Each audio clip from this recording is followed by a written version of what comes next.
ब्रह्मा गुरु विष्णु गुरुदेवो महेश्वरः गुरु साक्षात् परब्रह्म तस्मै श्री गुरवे नमः। आपदा अपहर्तारं दातारं सर्वसंपदां लोकाभिरामं श्रीरामं भूयो भूयो नमाम्यहम्। मनोजवं मारुततुल्यवेगं जितेन्द्रियं बुद्धिमतां वरिष्ठं वातात्मजं वानरयूथमुख्यं श्रीरामदूतं शिरसा नमामि। नीलातुङ्गस्तनगिरितटी सुप्त उद्बोध्य कृष्णं पारान्तं संस्कृतिसदसरसिद्ध अध्यापयन्ति सोऽशिष्टायां सजनिगलितं या फलकृत्य भुङ्क्ते गोदा तस्मै नमैदमिदं भूय एवासु भूयः। भूतं सरच्च महातवाय भट्टनाद श्री भक्तिसार कुलशेखर योगी वाहन भद्रांजनेलु परकाल यतीन्द्र मिश्रान श्रीमत् परांकुश मुनि प्रणतोस्मि नित्यं। అడిగో మనం ఓంకారాన్ని 3 సార్లు చెప్పుకుందాం. అందరూ నిటారుగా ఉంది. ఓంకారం మీద మనం మనసును ధ్యానం చేస్తూ ఓంకారాన్ని ఉచ్చరిద్దాం.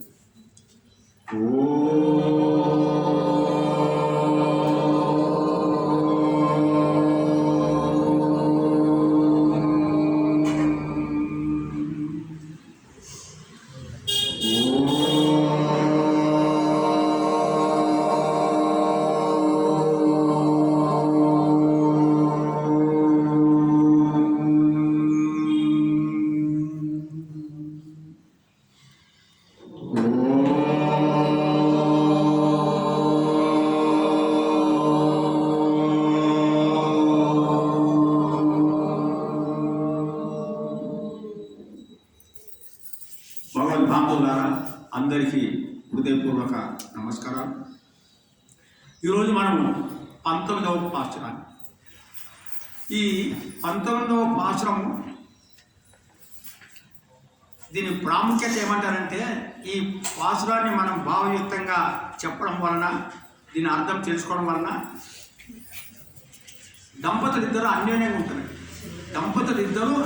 ఉంటారు. ఈ యొక్క పాశురం యొక్క గొప్పతనం, ఎలాంటి ఇది వైవిధ్యం ఉండకుండా, ఎలాంటి కొట్లాటలు ఉండకుండా ఇద్దరి మధ్యన అన్యోన్యత ఉంటుంది ఈ పాశురం యొక్క గొప్పతనం.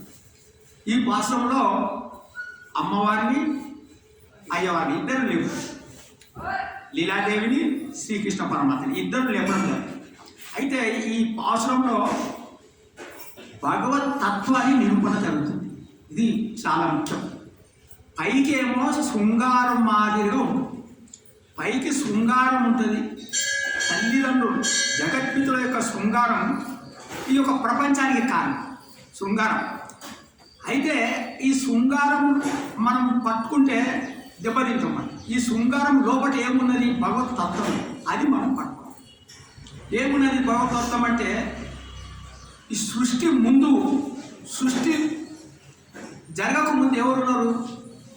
పరమాత్మ అంటే లక్ష్మీ సమేతుడై ఉన్నాడు. ఇద్దరు కలిసి ఉన్నారు. సృష్టి తర్వాత లక్ష్మీ సమేతుడై ఉన్నాడు. లక్ష్మీ నారాయణ ఇద్దరు ఉన్నారు.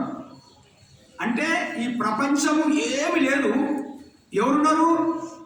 లక్ష్మీ నారాయణ ఇద్దరు కలిసి ఉన్నారు. అని అవిభాజ్యము అంటారు. సృష్టికి ముందు ఇద్దరు కాదు, ఒక్కరే. అయితే దాన్ని ఇద్దరు కలిసి ఉన్నారు. దాన్ని ఏమంటారు? అవిభాజ్యం. అంటే విడదీయ రాకుండా ఉన్నారు. అవిభాజ్యం, ఏకైక, ఒక్కరిగా. ఈ ఒక్కరే అనేక రూపం కూడా ఉంటారు. ఇది లీల. అందుకోసము ఈ శ్రీదేవియే ఆ నారాయణుడి యొక్క కారుణ్య సంకల్పం. అంటే ఈ శ్రీదేవి ఆ నారాయణుడిలో ఒక సంకల్పం మాదిరి ఉన్నది. పరమాత్మ ఒక్కడే ఉన్నాడంట. ఒక్కడే ఉండడం వలన అంటే అమ్మవారు లోపట ఉన్నది, తాను ఒక్కడున్నాడు, ఎవ్వరు లేరు. అంటే ఏమైపోయింది? ఒక్కడు ఉండడం వలన బోరు కొట్టింది.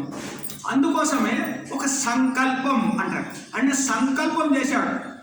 ఏం చేశాడు సంకల్పం? నేను చాలా మంది అయిపోతాను, ఎక్కువ అయిపోతానని సంకల్పం చేసింది. అంతేనే, సంకల్పం మాత్రం లేదా సృష్టి వచ్చేసింది. ఇది మనకు ఉపనిషత్తులు పెద్దలు చెప్పినారు. సంకల్పం. ఇప్పుడు మనం ఒక చిన్న వస్తువు తయారు కావాలంటే మనకు ఎన్నో వస్తువులు కావాలి. మనకు పాత్ర కావాలా, ఒక ఇడ్లీ తయారు చేయాలంటే ఒక పాత్ర కావాలా, ఇడ్లీలు కావాలా, వేడి కావాలా, ఇవి అన్ని నీరు కావాలా, ఇవన్నీ కావాలి. అతను తయారు చేసేవాడు కావాలి. ఇన్ని అయితే ఒక ఇడ్లీ అయితే స్వామికి సంకల్పం ఇడ్లీ అయిపోవాలి. ఇది మనం పట్టుకోవాలి. ఇది ఇంపార్టెంట్ పాయింట్. ఇది ఎవరు చెప్పిన అంటే ఈ సంకల్పం ఎవరు? ఇప్పుడు నాకేమంటుంది, ఈ సంకల్పం ఏదైతే కారుణ్య సంకల్పం ఎవరు అంటే అమ్మవారు. అంటే అమ్మవారు లోపల ఉండి సంకల్పం ఇచ్చింది. అంటే ఇది మనకు చెప్పరు, పరమాత్మ సంకల్పం చేసిండు అంటారు. ఈ సంకల్పం అనేది ఎవరు?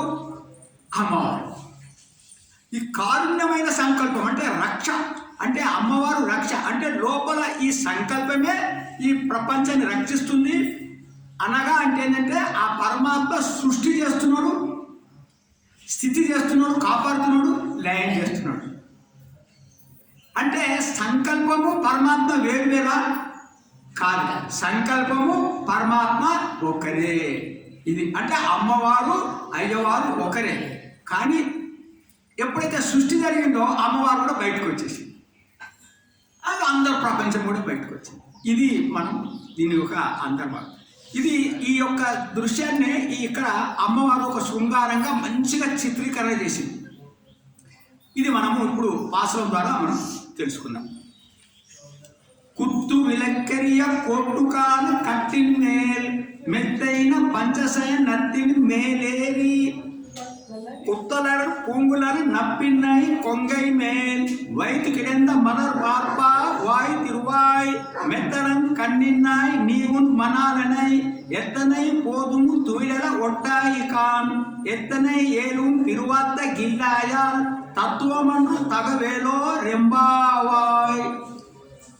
ఇద్దరు నీలాదేవి కృష్ణస్వామి ఒక మంచం మీద పండుకున్నాడు. ఆ మంచము ఎలా తయారు చేసిందంటే కొట్టుకాలు కట్టిన మీద. కొట్టుకాలు అంటే ఏనుగు యొక్క దంతాలతో తయారు చేసిన. ఏనుగు ఎక్కడి నుంచి వచ్చింది శ్రీకృష్ణుడికి? ఆ కంసుడు ఏనుగుని పెట్టాడు కదా, అప్పుడు ఆ కులయ పీడనం అనే ఏనుగుని సంవరించడం వల్ల ఆ ఏనుగు 4 దంతాలు ఉన్నాయంట. భద్ర అంటారు ఏనుగుని. మన ఐరావతంకు కూడా 4 దంతాలు ఉంటాయి. ఇప్పుడు 2 దంతాలే ఉంటున్నాయి ఏనుగు, కానీ 4 దంతాలు ఏనుగు. ఆ 4 దంతాలను తీసుకొచ్చి భద్రంగా పెట్టి ఆ 4 దంతాలతోని ఆ కోళ్ళుగా, ఆ 4 కోళ్ళు అన్నమాట, అంటే ఆ కాళ్ళు మంచాన్ని అది ఏర్పాటు చేసి ఆ మంచం, ఆ దంతకోళ్ళతో చేసిన మంచం మీద అయ్యవారు అమ్మవారు అంటే నీలాదేవి కృష్ణుడు ఉన్నారు. చుట్టూ ఏమున్నాయి? చుట్టూ విలక్కెరియ, చుట్టూ గుత్తి దీపాలు వెలుగుతుంది. ఇది మనం అందుకోసమే మనం దేవాలయం అంతా అలంకరించాం.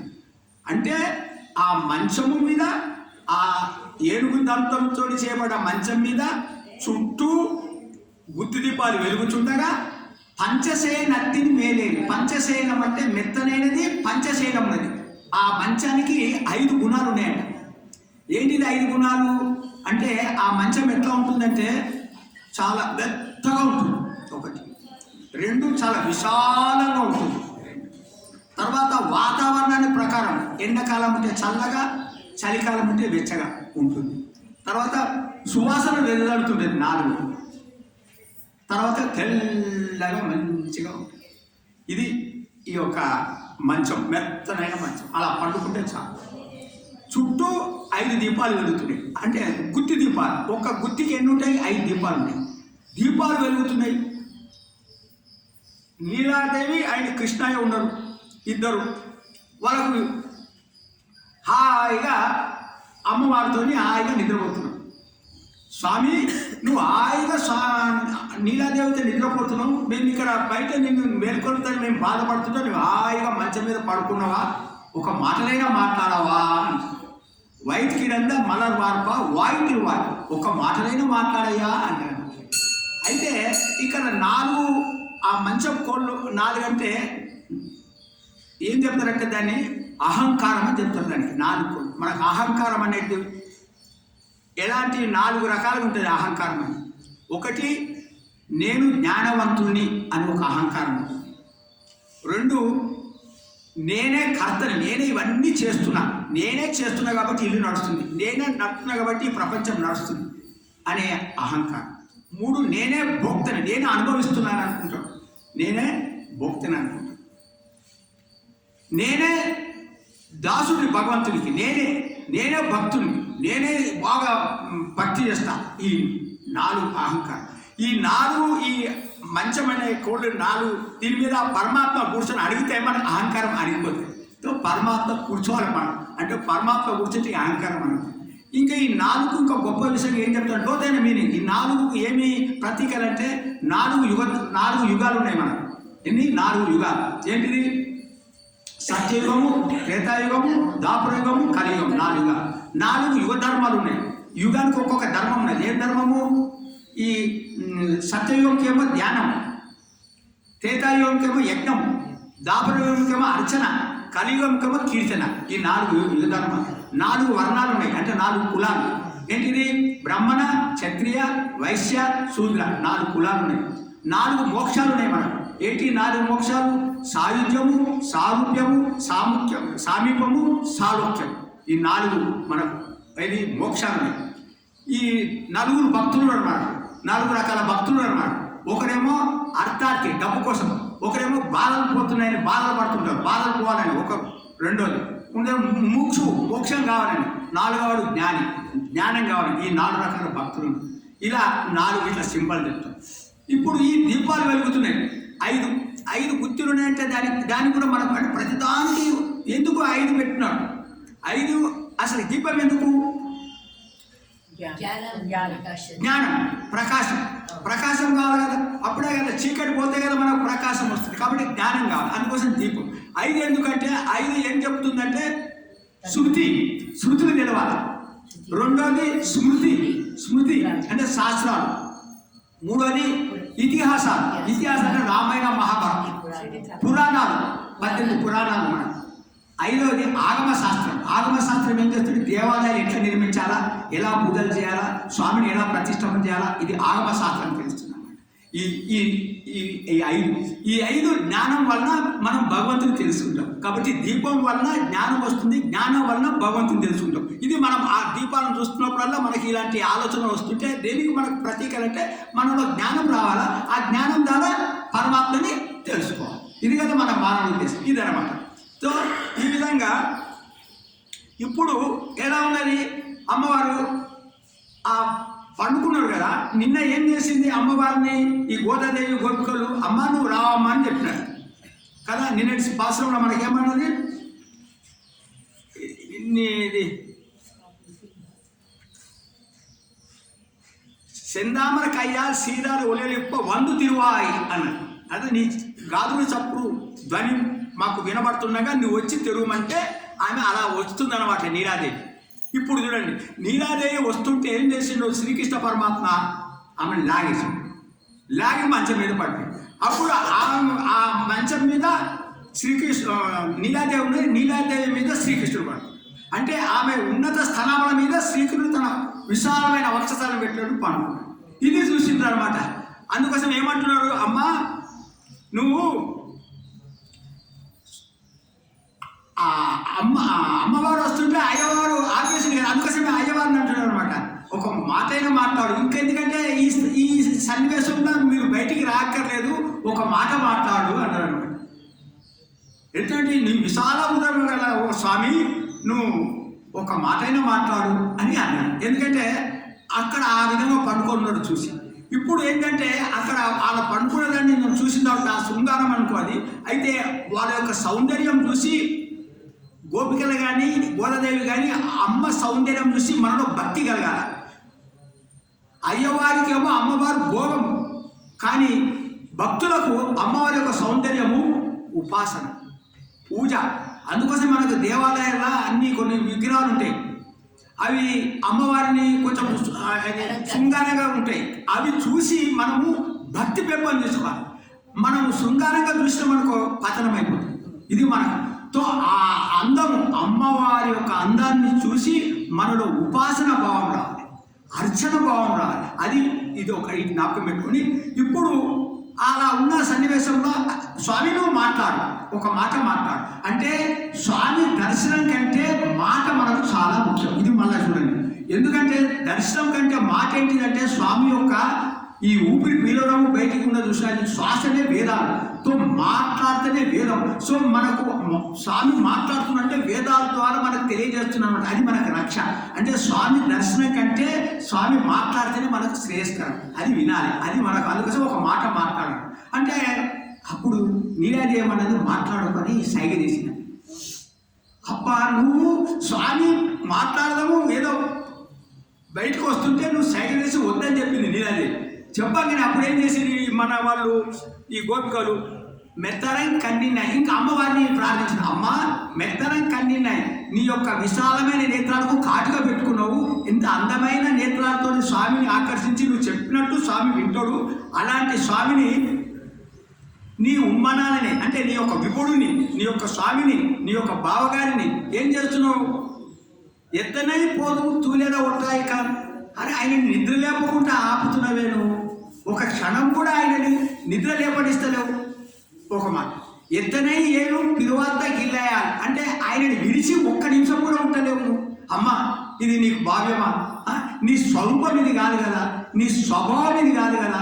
అమ్మ నువ్వు మేము బాధపడుతుంటే నువ్వు మమ్మల్ని కరుణించాలా? మాకు ఎవరు దిక్కు? నువ్వే కదా దిక్కు, నువ్వే కదా మాకు కాపాడవలసిన దాన్ని, నువ్వే కదా మాకు పురుషకారిని అంటే నువ్వే కదా మమ్మల్ని స్వామి దగ్గరికి తీసుకుపోవాల్సిన దాన్ని.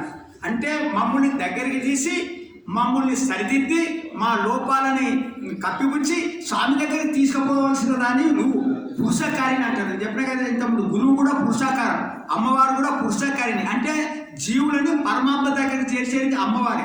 అమ్మ యొక్క ఆజ్ఞలేంటి మనం అయ్యవారి దగ్గరికి పోలేం. అలాంటి దాన్ని నువ్వేమో అయ్యగారి దగ్గర ఉంటున్నావు, నువ్వు అయ్యగారిని మాకు దర్శనం చేయిస్తే మా యొక్క ఈ యొక్క అనుకున్న ఈ తిరుపాయన వ్రతము నిర్విఘ్నంగా జరుగుతుంది కదా.